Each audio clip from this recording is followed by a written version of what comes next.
Welcome to future या दोस्तों channel में आपका स्वागत है। दोस्तों जैसे कि आप ये टेबल आप देख रहे हो जो हमने एमडीएफ से तैयार कर रखा है, तो दोस्तों इसके ऊपर क्या है, हम लोगों को ग्रेन वगैरह डालने हैं। तो बेसिक मैं आपको सारा बताऊंगा शुरू से लेकर एंड तक, हमने इसकी किस तरीके से हमने इसका बेस तैयार करना है। और दोस्तों बेस के लिए हमें किन किन चीज़ों की ज़रूरत पड़ेगी सामने आपके रखे हुए हैं। एक तो हमने बर्जर वालों की ये पुट्टी रखी हुई है जिसको हम बोलते हैं फीलिंग पुट्टी बोलते हैं। और दोस्तों इसके लिए हमने ये लाल सेना पड़ा हुआ है हमारे पास, जिसके अंदर ये भी हमारे पॉलिश में बहुत ज़्यादा काम आता है। और ये पीली मिट्टी है और ये हमारा तरकी अंबर है, यानी कि ग्रेन डालने के लिए तरकी अंबर का ज़्यादा अहम रहता है। और दोस्तों जोन से हम इसके अंदर सैंडिंग पेपर इस्तेमाल करेंगे वो नॉर्टन कंपनी के करेंगे, जैसे कि आपको नज़र आ रहा होगा। तो दोस्तों बेस कुछ इसका इस तरीके का जैसे कि आपको नज़र आ रहा होगा। सबसे पहले हम क्या करेंगे, इसको सैंडिंग पेपर के साथ जितनी भी इसकी ऊपर नीचे चीज़ें हैं सब इसको बराबर इक्वल सा करेंगे।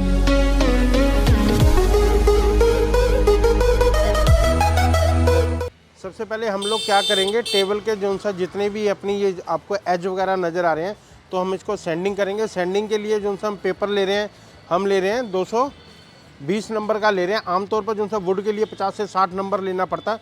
तो इस तरीके का हमारे पास ये होल्डर है जिसके ऊपर हम सैंडिंग पेपर को इसके ऊपर अप्लाई कर लेंगे। ये देखिए, तो इससे क्या है, ये डिस्क में भी लग जाता है, तो ऐसे इस तरीके से भी ये लग जाएगा, यानी कि काम के लिए बड़ी सहूलत। तो इस तरीके से हम इसको इस्तेमाल करेंगे। तो जो आपको जितने भी जॉइंट वगैरह नज़र आ रहे हैं तो आपने क्या करना है, इक्वल कर लेने हैं। और जो सा सैंडिंग पेपर भी मारना है वो भी इक्वल मारना है, यानी कि ये ना कि इसके अंदर ढपके नज़र आ जाए। तो जोन से इसके अंदर ग्रेन निकलेंगे तो आप यानी कि बिल्कुल दंग रह जाओगे, आपको ऐसा लगेगा यानी कि टीक वुड का ये हमने टेबल तैयार किया है। मैं आपको एक चीज़ और बता देता हूँ कि पॉलिश के काम के लिए नेचुरली हमें धूप की ज़रूरत पड़ती है। तो करके ये उनसे जो हम शूट कर रहे हैं, बाहर कर रहे हैं, थोड़ी बहुत हो सकता है गाड़ियों की आवाज़ भी आ रही हो आप लोगों को। तो सभी जगह से ये हमारा सैंडिंग हो चुका है।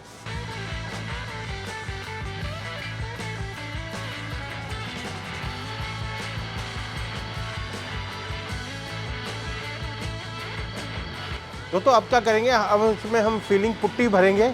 जहाँ जहाँ हमारे जॉइंट होते हैं वहाँ पर अच्छी तरीके से भर लेनी है, क्योंकि इस पुट्टी की ये खासियत होती है, बड़ी हार्ड पुट्टी होती है। इसको यानी कि ये नहीं है कि आपको मोटा मोटा भरना है, बिल्कुल खींच के भरनी है, जिसके साथ जॉइंट हमारे बिल्कुल अच्छी तरीके से सील्ड हो जाएंगे। ये देखिए,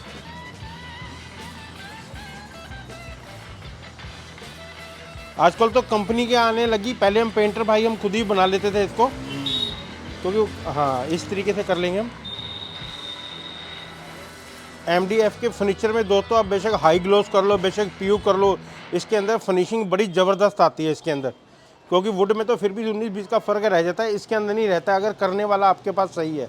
ये छोटी छोटी चीज़ें होती है, जैसे टक्कर के हम खींच रहे हैं, आमतौर पर पेंटर भाई क्या करते हैं, थोड़ी सी लापरवाही के कारण कि लास्ट में वो काम में जो फिनिशिंग निकलनी चाहिए वो निकल नहीं पाती, क्योंकि टाइम तो लगता ही है। क्योंकि हम कारपेंटर ऐप जितने भी होते हैं वो सारे हमारे पेंटर भाई छुपा देते हैं, यानी कि हमारे काम को भी ये 4 चांद लगा देते हैं ये भाई।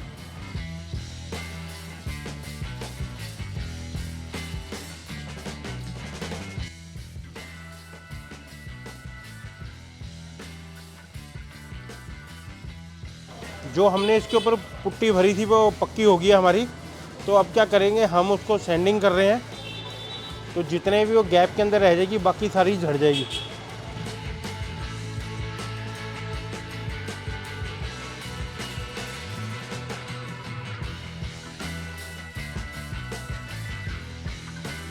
जो हमने टेबल में टचिंग वगैरह भरी थी वो हमने सारी इसकी यानी कि कटिंग वगैरह कर दी अच्छी तरीके से। जहाँ जहाँ गैप था वहाँ वहाँ फिलिंग रह गई है, बाकी हमने सारी कटिंग है।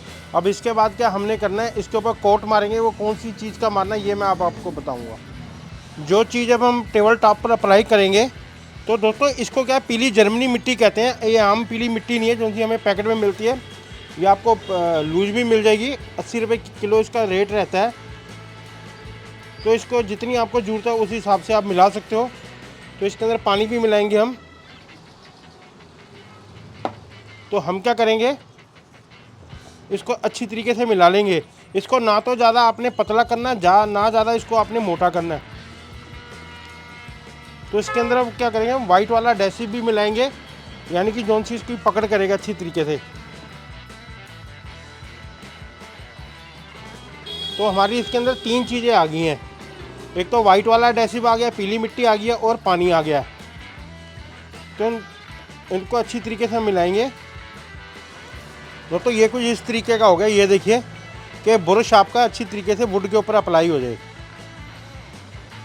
अब हम इसको या 1 या 2 कोट लगाएंगे। अगर आपका ये पतला है तो आपके 2 कोट लगेंगे, अगर थोड़ा सा आपने गाढ़ा कर लिया तो एक ही कोट में काम हो जाएगा।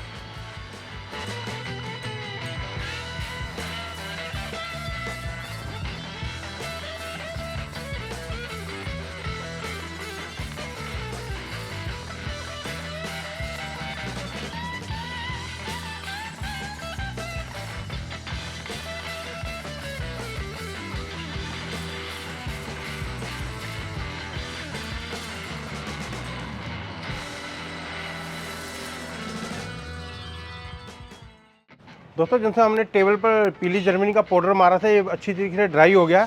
तो हम जो सा इस पर सैंडिंग कर रहे हैं वो 180 नंबर का कर रहे हैं, जिसके साथ क्या होगा, बिल्कुल मुलायम हो जाएगा।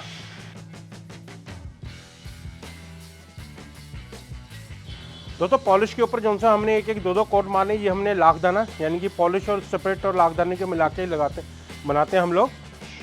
तो इसको हमने किसी भी कपड़े पे, सूती कपड़े में छान लेना है इसको 2-2 हाथ पहले हम इसका पॉलिश का मारेंगे, फिर इसके बाद कटाई होगी इसकी। गुब्बारा करने के बाद हमने जैसे पॉलिश के 2-2, 4-4 हाथ मार लिए हैं। अब क्या कर रहे हैं, 220 नंबर का हम सैंडिंग पेपर इसके ऊपर मार रहे हैं। उसके बाद हम इसकी सिलर की भराई करेंगे, वो भी मैं आपको बताऊंगा वीडियो में। मैं वो बार बार कहता हूँ, वीडियो में शुरू से लेकर एंड तक बने रहोगे, तभी आपको पता लगेगा किस किस प्रोसीजर से हमने ये टेबल को पॉलिश किया और ग्रेन डाले इसके अंदर। तो सिलर के 2-2, 4-4 हाथ हम लोग मारेंगे। इससे क्या होगा, टेबल में एक तो मुलायम आ जाएगा, यानी कि एकदम मक्खन की तरह हो जाएगा। दोस्तों कई बार क्या है, जैसे आजकल आपको पता है सर्दी का टाइम है, तो इस टाइम हम लोकल थिनर वगैरह ले लेते हैं, लोकल सिलर ले लेते हैं, तो उससे इतना रिजल्ट नहीं अच्छा आता है, क्योंकि लेबर तो हमारी उतनी लगती है, सिर्फ मटेरियल का फ़र्क पड़ जाता है। तो इसलिए मैं कह रहा हूँ कि थिनर भी किसी अच्छी कंपनी का लो। आपको पता ही होगा, जैसे भाई मेरे पेंटर काफ़ी पुराने हैं, तो सिलर भी अच्छी कंपनी का होना चाहिए। ये देखिए सिलर के अभी 2-2, 3-3 हाथ आए हैं, ऐसे लग रहा है जैसे लेकर की शाइनिंग आ गई। ये देखिए शाइनिंग कितनी ज़बरदस्त आई है। कई बार दोस्तों हमें कारपेंटर या पेंटर भाई बोलते हैं, यार मेरे पास काम नहीं है। दोस्तों जौन सा एक चीज़ मैं आपको बोलूँ, बुरा मत मानना, चाहे वो अपनी फील्ड पर जिस भी मर्जी का यानी कि कारीगर हो, अगर वो पुराना खिलाड़ी है, अगर काम वो सही करता है, कभी भी यानी कि उनको काम की कमी नहीं रहती। दीनानाथ जी आप कभी खाली रहे हो? नहीं। साल भर आपके पास काम रहता है? 12 मास मेरे पास काम रहता है। जैसे मंदी आती, कई लोग बोलते हैं मंदा आ गया काम, ऐसा कुछ भी नहीं। ऐसा कुछ नहीं है। नहीं। मंदी किन लोगों के पास रहती है? मंदी तो उन लोगों के पास होती है जिनके पास कला नहीं। दोस्तों आपने इस बात पर जरूर मुझे कमेंट करना है। दोस्तों अब हम ग्रेन की तैयारी कर रहे हैं रेशे डालने के लिए। रेशे डालने के लिए हमें क्या क्या चाहिए, सबसे पहले तो हम पॉलिश को छान लेंगे, जो सी लाखदाने की पॉलिश है, यानी कि जिसके अंदर हमने लाखदाना मिलाया होता है और हमारी स्प्रेट होती है। तो ये आजकल बड़ा कॉस्टली होता है, आजकल मेरे ख्याल कम ही लोग इसको इस्तेमाल करते हैं। जो से पुराने पेंटर वही ज़्यादातर स्प्रेट पॉलिश का इस्तेमाल करते हैं। तो इसको यानी कि एक तो इससे क्या होता है, एक तो हमारा कोई भी ग्रेन वगैरह हम डालेंगे इससे पक्का हो जाएगा, यानी कि काम इससे छूटेगा नहीं। तो ठीक है। तो इसके साथ हमें तरकी अंबर भी चाहिए। आप बेशक इसके अंदर ब्लैक कलर का आता है, काजल आता है, काजल का भी प्रयोग कर सकते हो, पर हम तरकी अंबर का करेंगे। ज़्यादातर हम रेशा यानी कि इसका ही डालेंगे ये। तो दीनानाथ जी इससे क्या ये अपना रेशा पक्का हो जाता है, क्या चक्कर है इससे? इससे पक्का हो जाता है, छूटेगा नहीं ये। अच्छा, ये पक्का हो जाएगा। तो यानी कि आपका कहने का मतलब ये है, दादा ने काम करवाया तो पोते तक काम चलेगा ये? काम चलेगा, ऐसे दिखेगा। अच्छा, तो अब इसके बाद आप लोग क्या डालोगे इसके अंदर? इसके अंदर पॉलिश छान लिए। हाँ जी। अब इसके बाद करके अमर डाल करके, अच्छा, इसको स्टार्ट से मतलब रेशा बनाएंगे। ये आपको टाट दिख रहा है, ये आपको सोफे की दुकान से बड़े आराम से मिल जाता है। थोड़ा सा दीनानाथ जी नज़दीक से दिखाना। तो इसको टाट बोलते हैं। इसके अंदर यानी कि ये देखो प्लस वाले ये गैप होता है, तो इसकी वजह से रेशा डल जाता है, क्योंकि बड़ा अच्छा रेशा आता है। तो अब इसके अंदर तरकी अंबर भी मिलाएंगे। तो तरकी अंबर आप अपनी ज़रूरत के हिसाब से मिला सकते हो।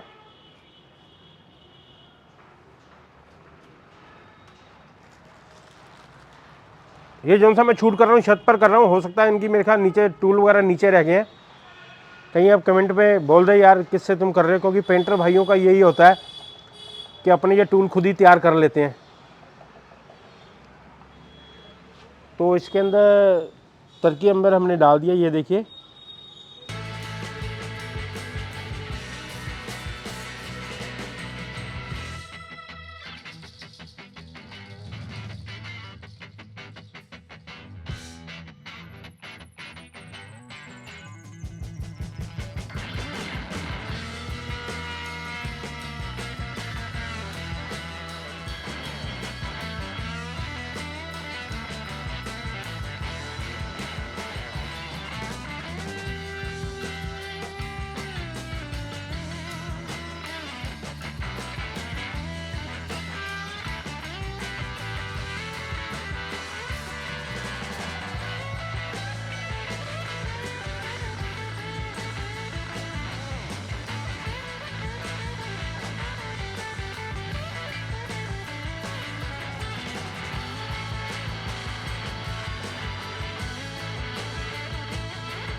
दोस्तों ग्रेन से आप ग्रेन जिस तरीके के मर्जी डाल लो, बेशक उल्टे डाल लो सीधे डाल दो, वो इनकी पेंटर जी की हाथ की कला होती है। जिस तरीके से दीनानाथ जी ये देखो, यानी कि हम इसके ऊपर हाई ग्लोस मारेंगे तो ऐसे लगेगा बिल्कुल ही टीक वुड है। और ये अपनी हाथों के कला से जिस तरीके से अपनी उंगलियों को नचा रहे हैं उसी तरीके से देखो ये पॉलिश। दोस्तों ग्रेन हमारे कंप्लीट हो गए। अब क्या करेंगे, ग्रेन को पक्का करने के लिए आप पॉलिश का हाथ भी मार सकते हो। तो दोस्तों अब हम इसके ऊपर लेकर मार रहे हैं, लेकर के दो हाथ हम गन के साथ कर रहे हैं स्प्रे, ये देखिए।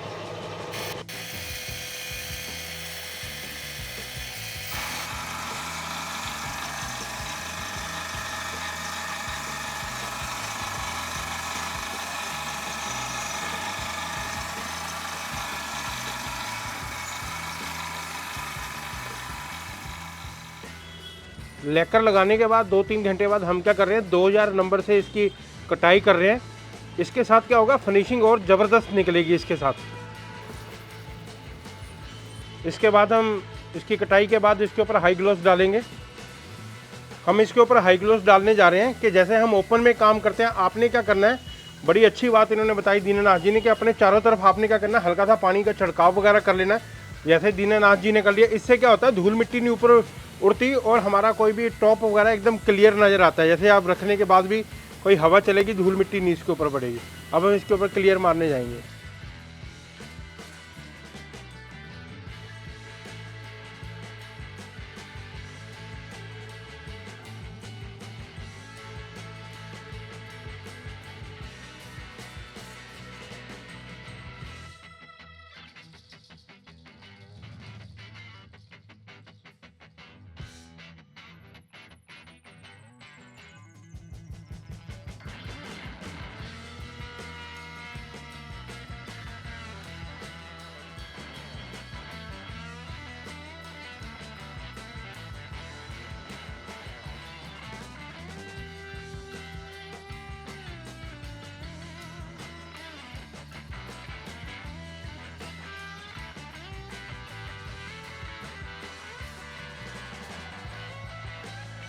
दोस्तों मैं आशा करता हूं कि आपने वीडियो पूरी देखी होगी। हमने स्टेप बाय स्टेप इसका पूरा प्रोसेस बताया, किस तरीके से हमने इसका बेस तैयार किया है। अगर इसकी लुक की बात करूं तो इतनी ज़बरदस्त आई है, तो ऐसे लग रहा है जैसे हाई ग्लोस हमने ऊपर कोई माइका लगा रखा है। तो दोस्तों ये आपको वीडियो कैसी लगी, अच्छी लगी तो चैनल को लाइक करना, सब्सक्राइब करना, साथ में बेल आइकन का बटन जरूर दबा देना, जिससे आने वाली वीडियो की नोटिफिकेशन आपको सबसे पहले मिल जाएगी। मिलते हैं एक नई वीडियो के साथ, धन्यवाद।